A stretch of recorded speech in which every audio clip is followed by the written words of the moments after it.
morning, everybody.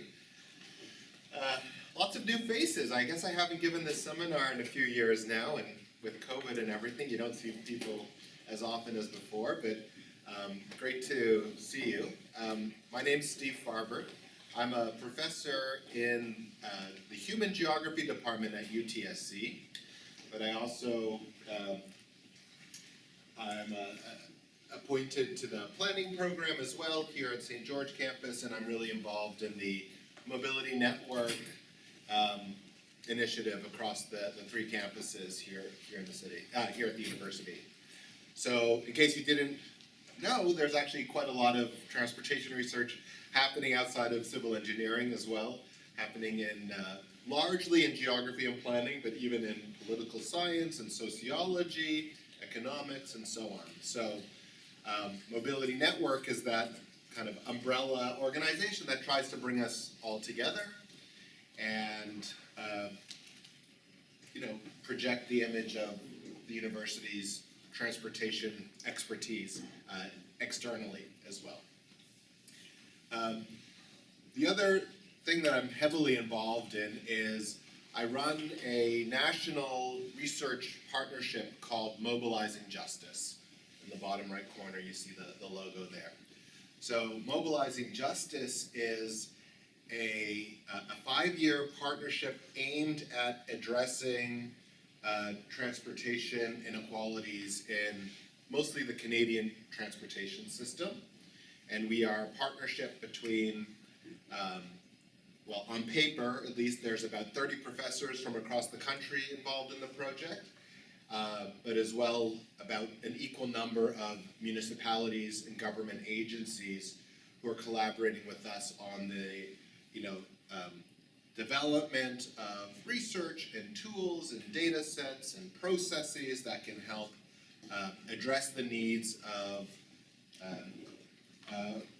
folks who are marginalized in Canadian society. So what I'm going to present today is a bit of the backdrop of what that project is all about, some of the empirics that the development of this project kind of are based on, and if time permits, I can show you a little bit more about what we're doing going forward. But we're going to start with some theoretical things around equity and justice and what that means, and I want to give some language to you to kind of use in your own work or in your own conversations on this topic, because I know that no matter what you're doing in transportation, issues of equity come up. So, and we often don't know what to do about it. But I like to start, when I speak to transportation planners or engineers, is to really just start with, like, what should we be doing and what should we be focusing on? Everyone's doing really specific things. Either you're a room full of graduate students, you're all working on tiny little pieces of this overall puzzle, and that overall puzzle incorporates a lot, thinking about transit network design, freight, urban development, economic costs of congestion, using big data, thinking about autonomous vehicles and new technologies. All the while we're doing all of these different things as transportation planners. We're trying to manage externalities, trying to reduce pollution, trying to improve health, and we're trying to deal with this looming climate crisis.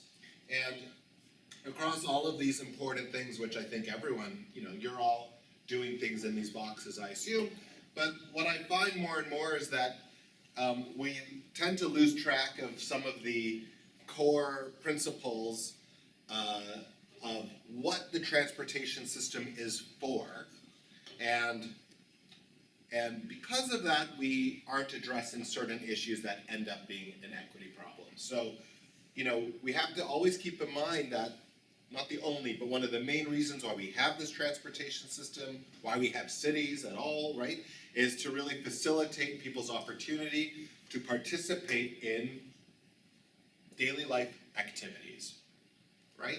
And of course, there's freight, and there's military, and there's other considerations of why we need a transportation system, But fundamentally, when we're talking about, a major root reason for it is to enable the freedom to participate.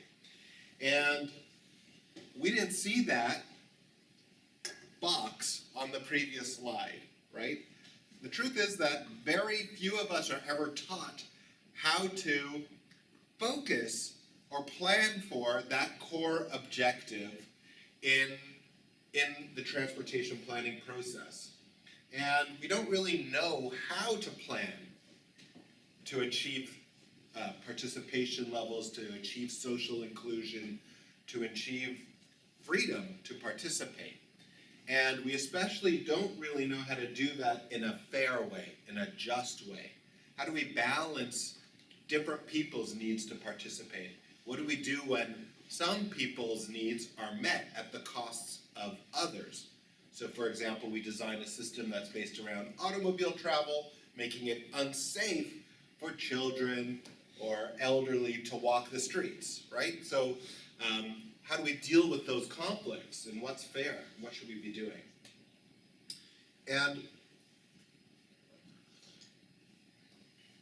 I think I am not a political theorist, right? I'm a geographer, I'm a GIS person, I could be an engineer, like I'm a quantitative researcher, but I really like to delve into some theory because we actually need the theory to help us pick which direction to move in. And we can think about justice and fairness in lots of different ways, but I'll give you 4 different ways to think about justice issues as they pertain to transportation planning. The first is something that we call distributive justice. The idea behind distributive justice is that the government is allocating a set of resources to the population, and they need to make a decision on who's going to get what. All right? We can think of this in terms of access to transit, access to destinations. On the benefits side, on the cost side, it's who's getting the pollution impacts, who's getting the safety impacts, who's getting the noise impacts, who's paying out of pocket, how much are they paying, all of that. So there's a whole kind of area of equity work in transportation that's trying to figure out these distributive issues. But that's really just, that's where we see a lot of our planning authority starting to pay attention to right now. But there's more and more action coming around to support other notions. So another really important one is the notion of procedural justice. And the idea here is there needs to be fairness in the way that decisions are made, and that yes, there's no fairness or transparency. Yeah, I'll tell you when it's okay to heckle. All right, so but yeah, now you've thrown me off. So we need fairness in, okay, the idea here is the people who are being decided about, the people who are the recipients of the policy, the impacted communities, they need to be involved in those decision-making processes in a fair and transparent way. That's the idea behind procedural justice. So we need trust, we need communication, we need outreach, we need engagement, and all of those things in decision-making. That's not how decisions in transportation tend to get made in a lot of places, but it's pretty bad here. Coming out of the US, but I think it's very relevant in the Canadian context as well, is this notion of restorative justice. And here the idea is there's actually a history of different communities being harmed by the transportation system in different ways. Maybe they were excluded, maybe they couldn't pay, maybe the infrastructure destroyed their communities. We have, this really comes out of the backstory of the urban highway expansion in the United States, destroying African American communities as they built freeways through those inner city neighborhoods, which were cheaper and less powerful, and they got demolished in the name of transportation infrastructure.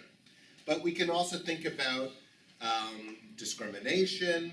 We can think about who's being safe or not on the transportation system. And more and more in the Canadian context, I think this is coming about under the realm of reconciliation. And how have Indigenous communities been harmed by their lack of safe transportation options? Thinking about the Highway of Tears, missing and murdered Indigenous women and children, and so on.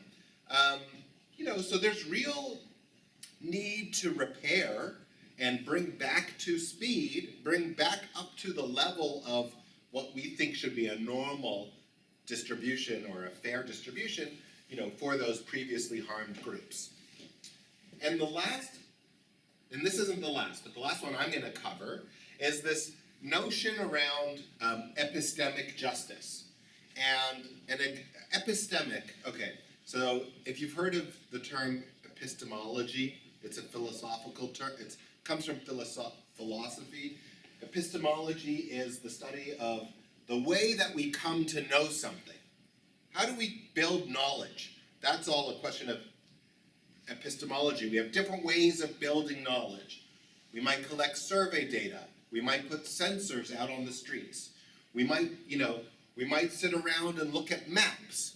There's lots of ways that transportation planners will build knowledge, will diagnose problems occurring in the city and try to think about ways to solve them and so on. But we really need to know that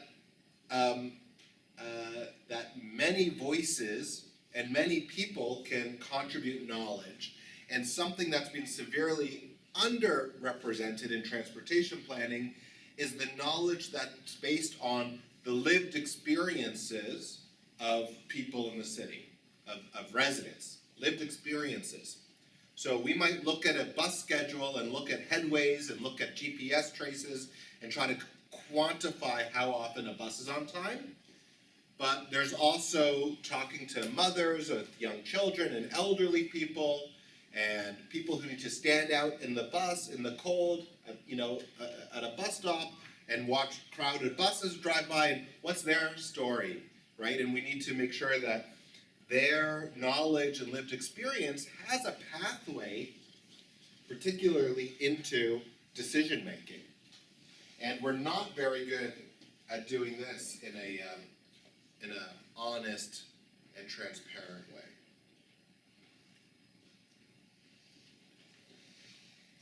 Okay, so these are the different types of justice that we've learned about, say.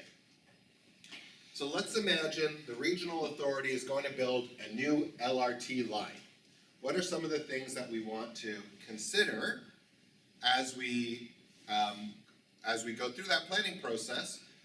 How are we going to incorporate these different notions of justice into that planning process?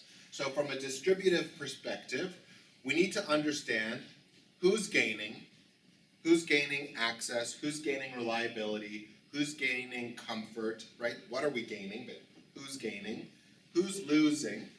Are there buses that are being decommissioned? Are there users of the buses that won't be able to use the LRT for some reason, because of stop placement decisions, so on. Additional transfers that need to take place. Wait times might go up with an LRT because you need fewer, you need less frequent service to carry the same amount of people on a big vehicle. All sorts of things. But also, we need to think about, I feel like I missed a slide. No. We need to think about what is our goal in these distributions? How do we want things to be distributed? And we have to measure the impacts according to how well they're helping us achieve our goal. And I'll have a slide on that next. From procedural justice, how were decisions made? Was it done behind closed doors? Was it a back of the napkin plan to win an election? Did the premier and the federal minister and the mayor get together at a meeting and make all their decisions on who would fund what and why, you know. Who wasn't involved in consultations? And for those who were involved, was there any accountability? Sure, we can go out and talk to communities about what they need in their community, and we listen, and did they ever hear back from the government, from the planners, about how that feedback changed their plans? Was it actually considered, or was it just performative, right? So, you know, were promises made and not carried through? Yep. Would that also include things like, one thing I can't help being concerned about is where like sometimes consultations will overemphasize people who can have the time for it, you know, the stereotype of the rich white guy, rich old white dude. So who was involved in consultations and who wasn't is a big issue. This is like just scratching the surface of making those, the relationships with community a more fair and even relationship. Versus the single mother working 2 jobs who doesn't have time to go down to the Metrolinx consultation. But so right now there's a lot of emphasis on, okay, we need to do our community engagement in the community. We need to provide food. You know, how are we going to take care of people's kids? What are the barriers to people participating? How are we going to get that more people to participate? That's problem number one. But actually, what's the point of any of that if we're not actually responding to what we're hearing in those consultations? If nothing that gets said in those consultations actually has a chance of changing the alignment of the LRT, or changing the frequency of service, or the vehicles being used, or anything else that they're worried about the impacts on their community. So we need to have processes that have accountability built into them, not just did we speak to the right people, but were we accountable to those communities? Okay, thinking about the LRT, is there any evidence of past harms being done by LRT? What do you guys think? No? Crosstown construction? Crosstown construction. You know, there's a lot of news around the length that Eglinton was under construction. It had a huge impact on small businesses, right? A huge impact on communities. So if you're a community who, you know, you've seen that happen, if you're merchants on Eglinton East, and you've seen that happen in Little Jamaica, you know, how do you get on board, right? What's the government's responsibility to acknowledging that communities have been harmed? What's the government's responsibility to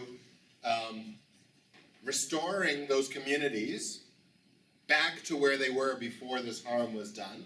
You know, in the long run, transit's going to be great for Eglinton West. We all believe that, right?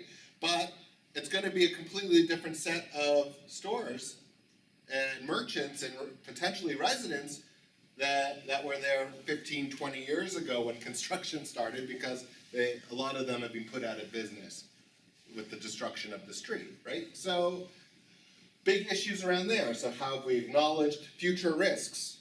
A big thing that we hear is how transit can change. It's often used as a vehicle for redevelopment. So let me finish my point and I'll come to you. So, you know,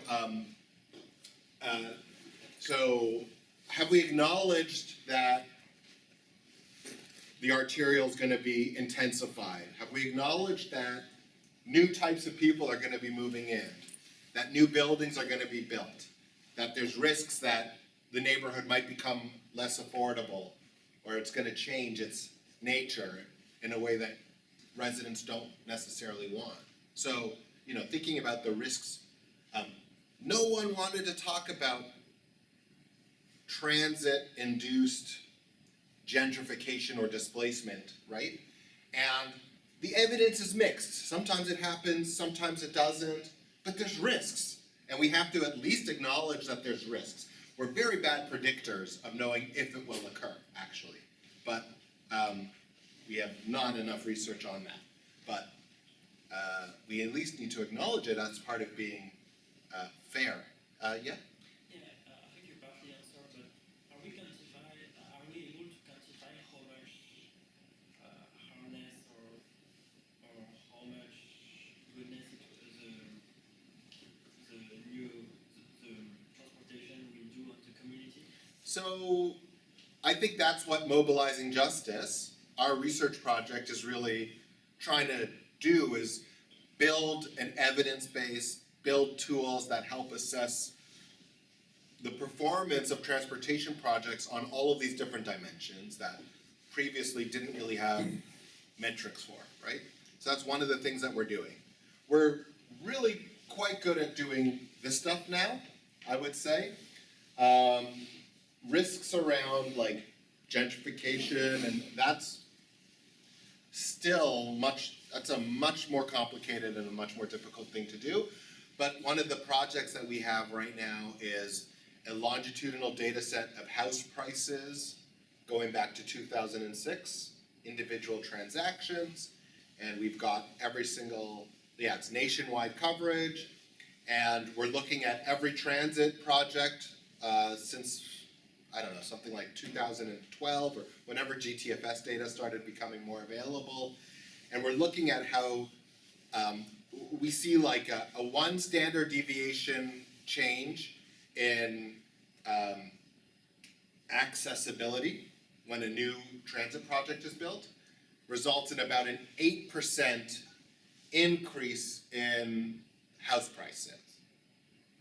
So this is like new data modeling that we're doing right now. I just saw that result yesterday. So we're trying, and that was for the Vancouver. What's the Vancouver line that goes kind of north and east? Evergreen Extension? Is it called that? Yeah. I think so, because Yeah. you're not talking the Canada line. Not the Canada line. And you're not talking the Broadway subways and No, construction. it's the one Yeah, it's Evergreen. Evergreen. So So complete look. there are about 6 stations, and over there we're seeing, an increase. Okay. 8% on a one standard deviation improvement. So yeah, one standard deviation improvement in transit access to jobs was an 8% increase in property price compared to the treatment group, which didn't have the, Didn't have the extension. yes. And it was a really sophisticated study design, like we have repeat sales data, so you can filter out all the housing characteristics by looking at repeat sales and matched pairs. It's a very nice experimental design. Okay, lastly, this more complicated one around epistemic justice, whose knowledge was used, right? So you have to think, like, what data were used in the planning of the project? What was missing from those data sets? What's the part of the story that we don't have in the existing tools and data? And how have lived experiences been incorporated? Or how have we denied lived experience, like how have we denied, let me put it this way, like how much chauvinism was there in the use of knowledge? And I say that, it's kind of a weird thing to think about, but I mean, how much priority and predominance are we giving, say, quantitative metrics that come out of our long-range planning tools versus other forms of data that might be coming from community voices or resident voices and things like that? So I saw a couple of hands, but you haven't said anything yet, so. Is it the question of what the overall goal of the planning process is, like, overall? Isn't that also kind of an epistemic question? And is that something that you also try to tackle? Like, what are we trying to actually achieve? What is our goal? I think so, Yeah. for sure. If the Ontario government is fixated on fixing congestion, whose problems does that speak to? And whose problems does it not? Like, it doesn't help the users of transit so much. Well, Well, it depends. Oh, it depends, yeah, buses and so on. Buses but- get caught. And, Yeah, But sure. no, I agree with you. Personally, I think congestion is a bad term because it assumes drivers versus just like access to opportunities The or other thing is, everything, accelerating travel. That would be a great goal. Accelerating travel. well, it's actually improving access to participation is the goal, Yeah. right? Yeah. And the other thing is, everyone knows that congestion doesn't go away ever, so you can keep building, you're never gonna get rid of congestion, yeah. How do you incorporate a lived experience into planning? Great question. We're not very good at it. We don't do it. We do consultations, we do, we collect survey data, we get opinion polls, we have conversations with community leaders, and then what? Basically, the government does whatever it's gonna do anyways, right? And so I think that's the real challenging point is, how do we balance power in the planning system so that the needs of marginalized residents or impact, or, are, like, have a fair chance of making it to the table, right? And being seriously considered.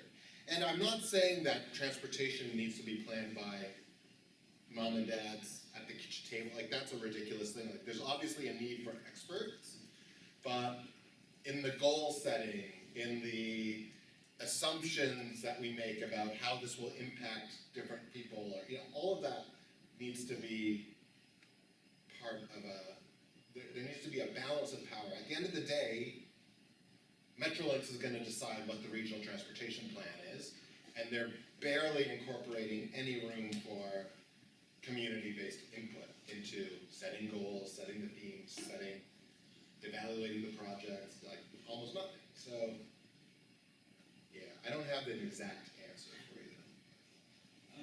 I guess kind of relating to that point, how, like, because when you're talking about lived experience, right, it's often not the case that there's one lived experience. No, There's multiple competing, yeah. And, they're often like directly contradictory, so. Yeah. I'm from UTSC, so I'm sure you're familiar with the Ellesmere UT project that's under. Yeah. Under development.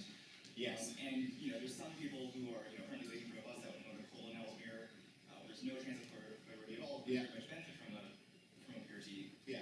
Then there's also. And then you've got the homeowners who don't want Exactly. Ellesmere turned into a transit corridor. And, I think obviously one of those is probably more marginalized, any of them are more privileged than Yeah. the other, but, there's still a balance there, so I was wondering how you think we should, like, how would you? Well, I mean, ultimately, there is a political process, and if the problem is that there's imbalances in power, then that needs to be addressed. I also feel like if you're talking about Ellesmere, I remember reading some of the comments against the Durham Scarborough BRT, and I thought that it wasn't I didn't think that Metrolinx had done a good job explaining things. Because like people were saying, I'm gonna die because it would take longer for an ambulance to get to me. And it's like, let's just say people up front, emergency vehicles can use a bus lane whenever the hell they feel like it, Yeah. as much as they want to. And it'll be empty of cars. It'll be empty of cars, so the ambulance will get there faster with less sirens. That BRT, I mean, do you remember the Toronto Star? Yes. The Toronto's, like the leader of the anti-BRT, there was like just a picture of a curmudgeonly old man with like a cap and just like, get this out of my Old white neighborhood. dude. Yeah, it was Like like the stereotype old white dude. the cover of the Star, yeah. So, okay, alright guys, I love the interaction, but I will warn you that I have a lot of slides left. The trademark old white dude. How come F5 isn't doing this? Shouldn't F5 do it? Oh, it did it, okay. Okay, alright, so, let's think about, sorry these animations didn't quite come out as I wanted, so I'll just put them all up. Okay, so, in that first bucket of distributive justice, we talked about, like, what goal should we have in the distribution of benefits? Alright, what goal should we have? And for the longest time, transportation planning, through, say, cost benefits analyses, had an implicit or explicit, like, utilitarian goal to it. And, you know, this is classic welfare economics. How are we gonna use public money? We're gonna spend our money in the way that we think overall maximizes the average welfare of members of society. And nothing wrong with that. But in doing that, what happens is there's no checks and balances to ensure that certain groups aren't marginalized in that process. Meaning that when we just have utilitarianism, there's always a chance that some groups are gonna get left out and not receive benefits. Overall, society might be doing great. You know, there was a huge boom in economic growth when we expanded the suburbs and built highways and all of that, but it caused problems for some. And utilitarianism explicitly says we can't think about the distribution of benefits across different population groups, we're just gonna maximize average benefits. So then you might think, okay, maybe what we need to do is just give everyone the same, like equality, right? Where everyone is going to have the same access to transit, the same access to the automobile, the same access to jobs via the transportation system, all right? And the problem with this is if we do this, we're not taking into consideration that different groups have different needs. And actually, by treating everyone in the exact same way, we're still going to be excluding some because some people need more in order to have an equal outcome, right? Some people need more to have this is the one where you see the people looking over the baseball stadium and, you know, you've seen that one a million times. Okay, so that's the problem with equality, is that different people need different amounts of support in order to get to those participation levels that we want them to achieve.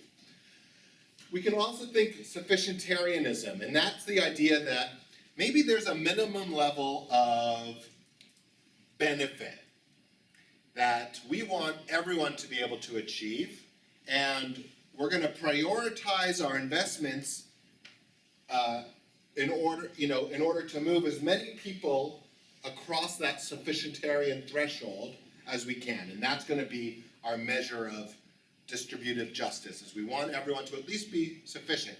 So that might be a measure like, you know, no matter where you live, 50% of the region's jobs should be reachable within a 30-minute trip. Some kind of threshold. That's not a realistic one, but maybe that's our goal. We're gonna try to move people towards that goal with our investments.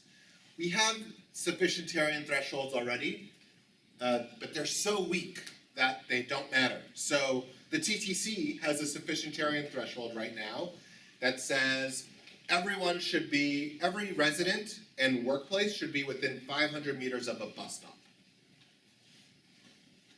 That's a sufficientarian threshold. If we've achieved that, you know, we've achieved our level of supply. And we know that that's only scratching the surface of what matters in terms of providing people with transit, right? A bus stop with a bus every 2 hours doesn't do much. A bus stop that doesn't go to where you need it to go doesn't do much for people, and so on. So we've got sufficientarianism, and now I'm gonna just call this prioritarianism, where we're gonna select priority population groups and say these folks have been underserved, they need more, there's an equity concern here, and we're gonna try to prioritize projects to those who are kind of worst off in society. And that's maybe what we would call equity, or vertical equity, trying to give more support to groups that need more, or who have been underserved historically. Okay, so why is there so much interest in equity right now? One of the reasons is that, depending on how you see the world, there's been quite a bit of growth in inequality, right? The rich have been getting richer, the poor have been getting poorer. It's not quite that simple, like I think, anyways. I don't wanna be too dogmatic about it, but I think you'd rather be a poor person today than a poor person 100 years ago, right? But if you look at the spread of wealth, it's not looking great. So the Gini coefficient has been on the rise, and within urban areas, specifically the poor have been left behind while the wealthy have been getting much wealthier, right? This is the 1% and all of those things that you've heard about. We've got this massive affordability crisis. This is the price of the average home in Vancouver and Toronto. And then in black here is the level of what would be considered affordable on the median income in the region. Where affordable assumes a 20% down payment on a home purchase price, and that your mortgage payment is 25% of your income. Okay? So spending 25% of your income after you've already put down your down payment, this is what would be affordable to the median household. So in both Toronto and Vancouver, the median house price is about twice as expensive of what we would call affordable. So we've got this housing and affordability crisis, making it very difficult for people to build wealth and to have disposable income and so on. We've also got spatial polarization of these income distributions. So specifically looking at 1960 Toronto versus 2020, we see that in 1960 the low-income population was concentrated in the center, with the suburbs being wealthier. Nowadays, There's quite this change. it's quite a change, yes. Nowadays, we've got the inner city still housing a lot of low-income groups, but much less concentrated. And then the suburbs have become, the inner suburbs in particular, have become much poorer over time. Like that change in North Etobicoke, I never thought of that being a wealthy area, but that whole area north of the 401 Yeah, man. used to be I mean, buying- very high income. Buying a single detached home in Etobicoke in the 1960s was what you would do if you were a upper middle class family starting a life, right? So yeah. The apartment buildings that in the suburbs, where a lot of our suburban poverty lives today, were originally designed for singles and young couples who didn't yet have enough money to buy a house, but they were up and coming, and where would they choose to live? They wanted to live in a new high-rise tower at the corner of Shepherd and Leslie, or somewhere in North York or Scotland. Like, that was seen as being attractive. They were the yuppies of the day, not living in the urban areas, but moving out to the suburbs and getting into their suburban communities before buying a home there. Nowadays, these are the buildings that house recent immigrants, that are, they used to be 1 or 2 people per apartment, they're now 8 and 10 and so on. So big changes in the Sorry, I can't quite see the legend. Is the shading according to tiles? whatever, just make it up. You can't see it, just. Census tract average household income. Yeah, so this is, what it is percentage above or below the median income for the city. So the dark blue is 130% of the median, and the red is 70% below the median. Or 70% of the median, or less. So suburbanization of poverty, and this is really like a perfect storm, and that's happening across a lot of cities where we've got more and more low-income populations, recent immigrant populations, racialized minorities, non-English speakers, and so on, living in the exact places that were really designed on the assumption of automobility.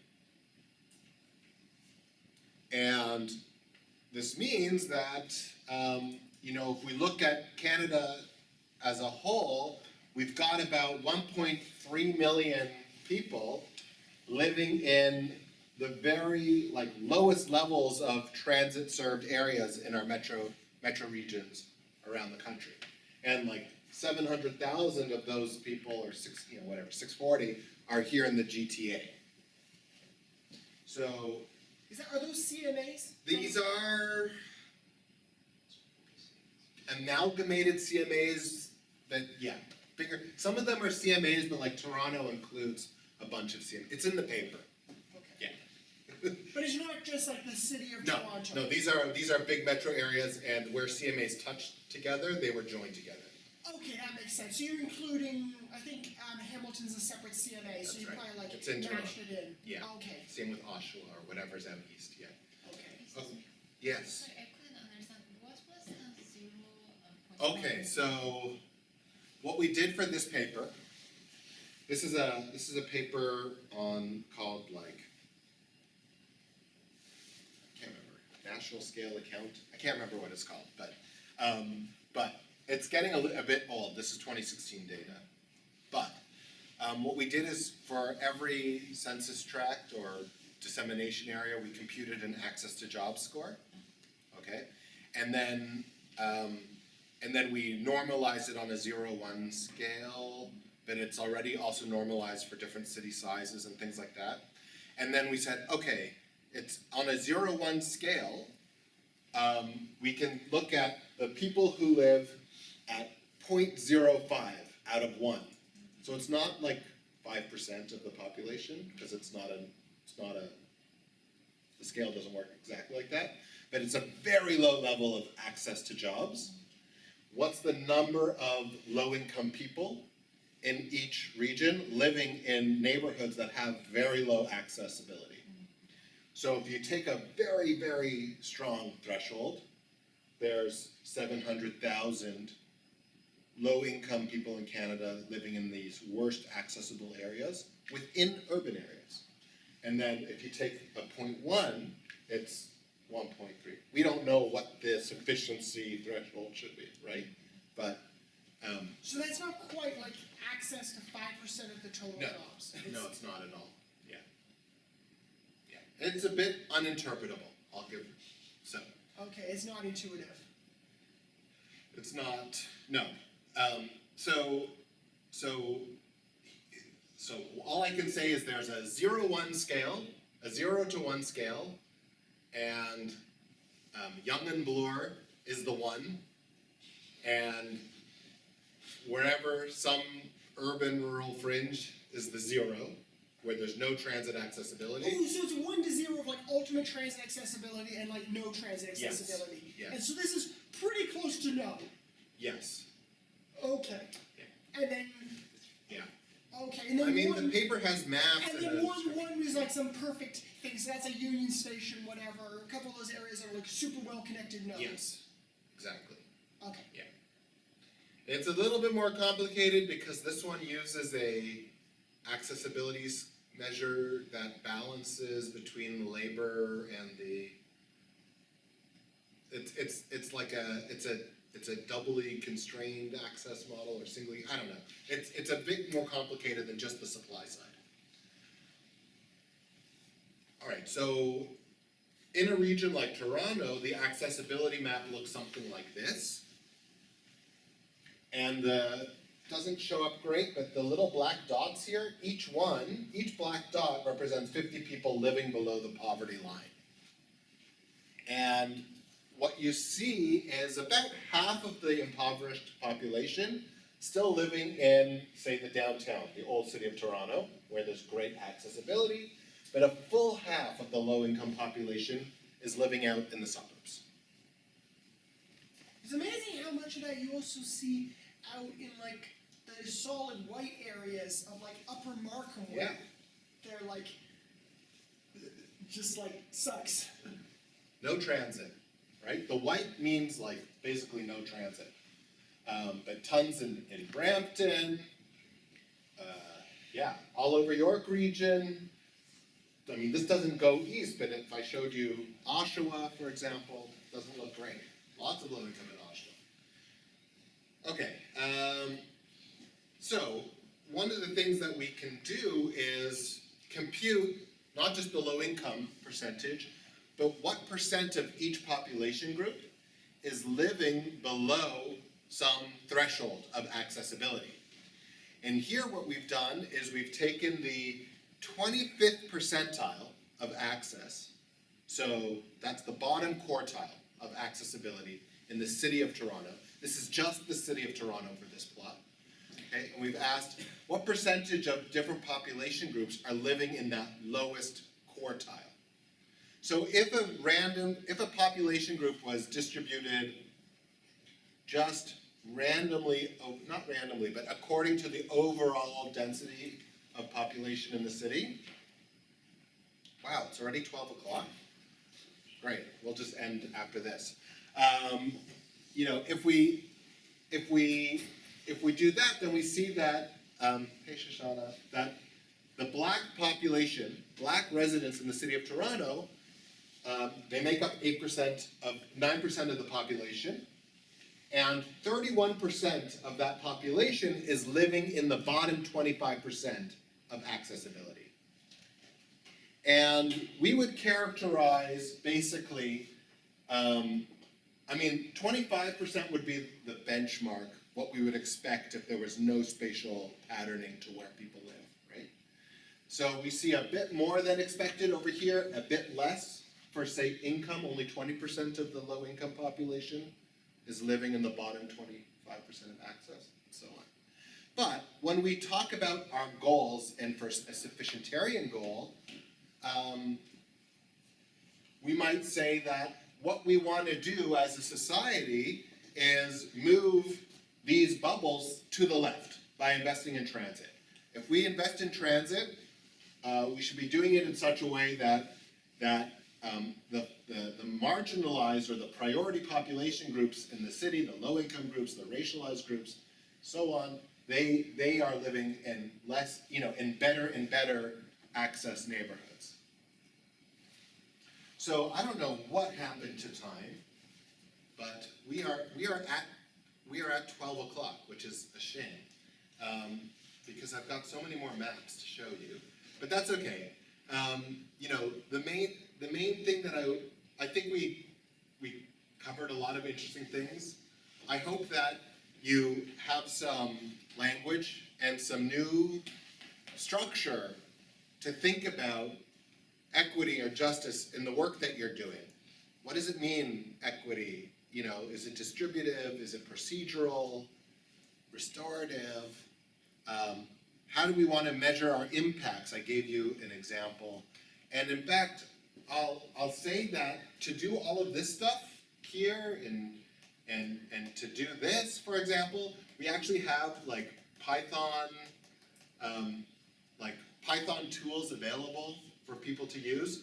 If you go to our website at mobilizingjustice.ca, go to our tools and guidelines, we've got code for computing accessibility and transforming that into equity metrics and all sorts of stuff. And you'll see this showing up because we're doing this in our partnership. We've got the TTC using these methods, Metrolinx, City of Toronto, Infrastructure Canada. So we're seeing kind of our tools and methods and this thinking proliferate. And I think when you finish your studies, having a little bit of knowledge or having a lot of expertise in this space could really set you apart. Because I'll tell you that governments are starting to know how to ask for these things in a better way, and consultants are starting to need to respond in better ways. And people with those skills and with that knowledge and ability, I think it's really going to be a space to carve yourself, there's a big space to be carved out there, in my opinion, what I see out there. So there was a question. Thanks for your presentation. Would you please share the slides and if possible any related paper results? Yeah, let's do that. So can you email me, and if you PDF this, you can share the PDF, but if you email me for papers or whatever, then I'll remember to share them with you. Yeah, no problem. Okay, thanks very much, and sorry we didn't get to finish everything. Very nice discussion, thank you.